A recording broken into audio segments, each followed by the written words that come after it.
Unapotaka kuingia kwenye ndoa, fuata utaratibu. Unapotaka kuingia kwenye ndoa, fuata utaratibu. Itakusaidia sana. Na utaratibu unaokuwa umewekwa ni kwa ajili yako mwenyewe. Ni kwa faida yako mwenyewe.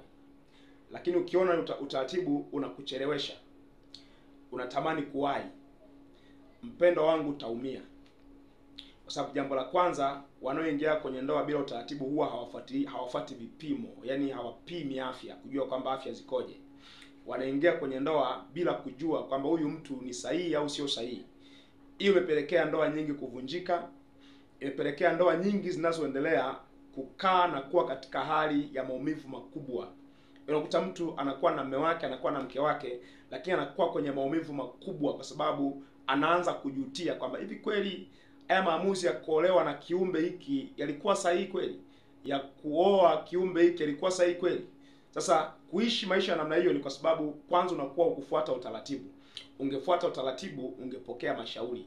Ungepokea mashauri, ungejua kwamba unapotaka kuingia ni salama au sio salama. Sasa nimekuja hapa nikushauri kwamba ni vema sana unapotaka kuingia kwenye ndoa, fuata utaratibu kwa ajili yako mwenyewe, kwa ajili ya faida zako mwenyewe. Maisha haya ya kumcha Mungu yenyewe yanataka kufuata utaratibu. Unaweza kusema kwamba mbona hata wanaofuata utaratibu nao wanaingia kwenye shida. Wanaofanya harusi nao ndoa zao zinaachika. Sizungumzii hizi ambazo zimekuweko leo.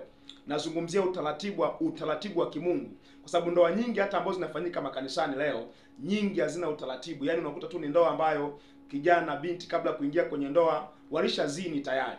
Kijana kabla kuonana, kabla kwenda kumwona mchungaji, walishazini tayari.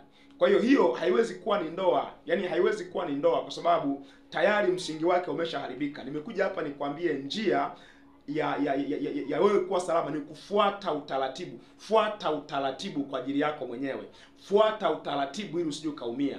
Na utaratibu uliowekwa ni kwa sababu ya wewe mwenyewe kufanya uwe salama. Napozungumzia utaratibu manake ni wa Kikristo au wa Kiislamu. Vyovyote tu vile nafahamu kote huko kuna vitu vitakuwa vimezingatiwa ili usiingie wewe kwenye shida, ili usiingie wewe kwenye madhara. Lakini ukiona kama pengine utaratibu unakuchelewesha, unataka uwahi, utawahi kuumia, utawahi kulia, utawahi kuteseka, utawahi kujuta, na utaona ni heri, ni afadhali usingeoa, ni afadhali usingeolewa. Na hata hivyo pia wanandoa wengi walioingia kwenye ndoa kimkumbo, wengi wanaona hivyo kwamba ni afadhali nisingeolewa kuliko aina hii ya maisha.